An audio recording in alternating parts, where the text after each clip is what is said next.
राजाधिराज प्रियदर्शी सम्राट अशोक क्रांतीसूर्य ज्योतिराव फुले, माता सावित्रीबाई फुले, विश्वरत्न बोधिसत्व डॉक्टर बाबासाहेब आंबेडकर यांच्या क्रांतिकारी विचारांना आणि आपल्या ठाई बसत असलेल्या बुद्धांकुरास, धम्मांकुरास आणि संघशक्तीस विनम्र अभिवादन. जय भीम. सर्वप्रथम मी माझ्या वतीने, माझ्या कुटुंबियांच्या वतीने आणि संघाच्या वतीने 11 एप्रिल क्रांतीसूर्य ज्योतिराव फुले तसेच उद्या विश्वरत्न बोधिसत्व डॉक्टर बाबासाहेब आंबेडकर यांची जयंती आहे, त्यानिमित्ताने खूप खूप शुभेच्छा देतो.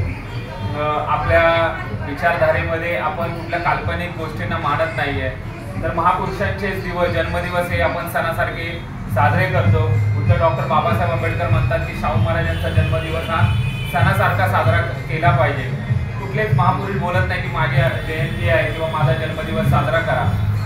डॉक्टर बाबासाहेब आंबेडकरच बोलतात की बुद्ध जयंती ही या देशामध्ये मोठ्या प्रमाणामध्ये साजरी झाली पाहिजे. म्हणजे याचा विचार करा की अनुयायांनी आपल्या महापुरुषांच्या बाबतीमध्ये कसं वागणं गरजेचं आहे. म्हणूनच आपण बाबासाहेबांची जयंती ही मोठ्या प्रमाणामध्ये बाबासाहेबांचीच का होईना, आपण सर्व महापुरुषांनी ज्या राष्ट्रमाता आहेत त्यांची जयंती एवढ्या वर्षापासून सातत्याने साजरी करताना आपण बघतोय. आणि त्यानिमित्ताने आज आपण जागतिक बुद्ध धम्मदीक्षा समितीच्या वतीने इथे कार्यक्रमाचं आयोजन केलंय. आज आपण पूर्ण प्रबोधनाचा कार्यक्रम नाहीये, तर आज आपला थोडा सांस्कृतिक कार्यक्रम आहे. तर आपल्याकडे क्रांतीसूर्य ज्योतिराव फुले यांची फ्रेम जी आहे ती उपलब्ध झाली आहे. ती तर मी आपले उपासक राहुल सर्वदे, त्याचबरोबर मी सुचिता मॅडम आणि योगिता मॅडम या तिघांना विनंती करतो की त्यांनी क्रांतीसूर्य ज्योतिराव फुले यांना पुष्प अर्पण करायचे. या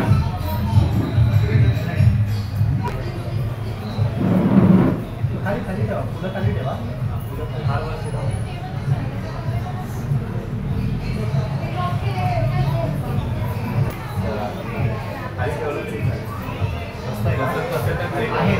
खाली ठेवा. दुसरा आहे घ्या, मोठा घ्या. चालेल, खाली ठेवा. ते बाबासाहेब नाही बसणार, ठेवा खाली.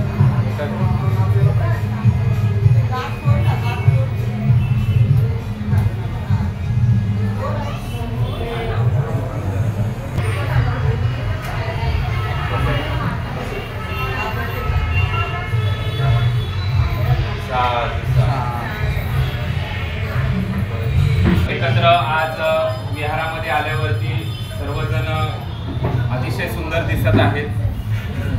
आपली कॉम्पिटिशन आहे, स्पर्धा आहेत, आपण काय आज विहारामध्ये घेणार आहोत.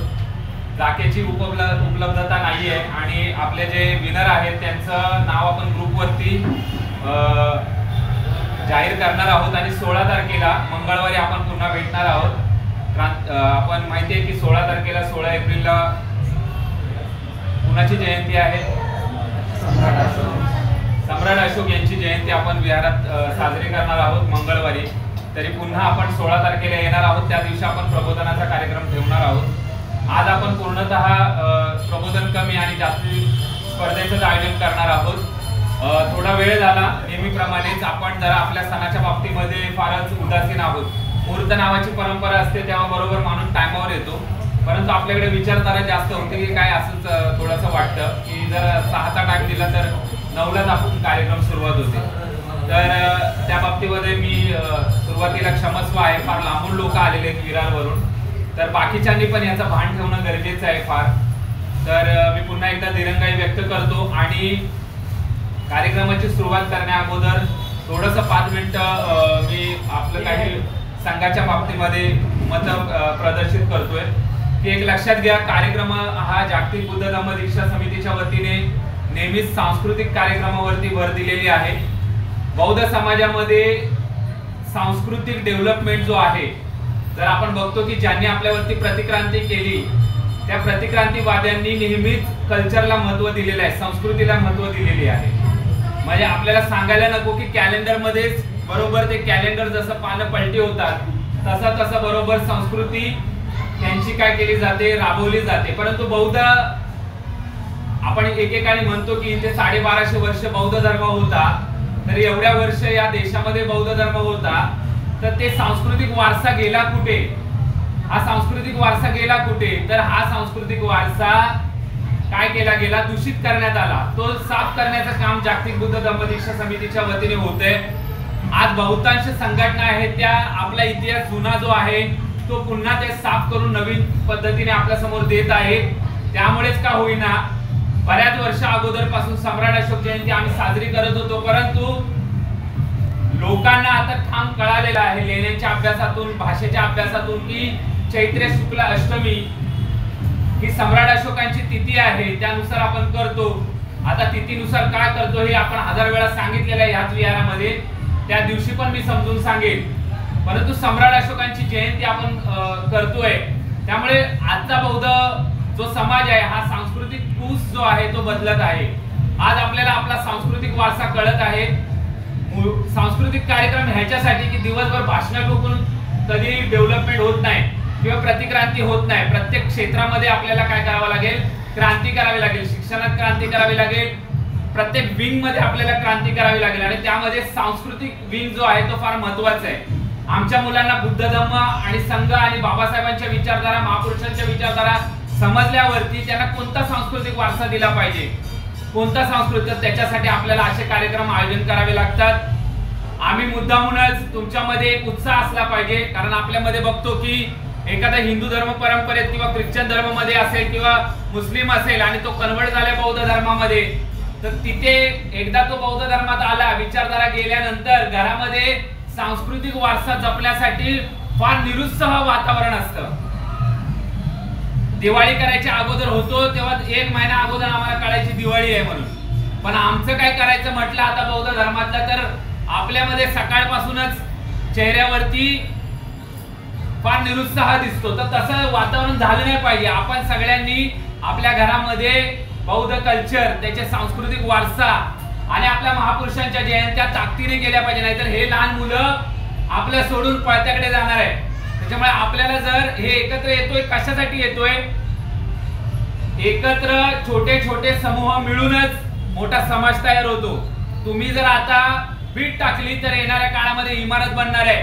तुम्ही आता जर सेट केला क्रांती सूर्य ज्योतिराव फुले, सम्राट अशोक यांची जयंती, हे सलग 4 दिवस जर तुम्ही सेलिब्रेट करायला लागला तर संपूर्ण भारतामध्ये असं वातावरण होणार आहे. म्हणून जागतिक बुद्ध धम्म दीक्षा समिती असे कार्यक्रम का घेतात हे सगळ्यांना माहिती आहे.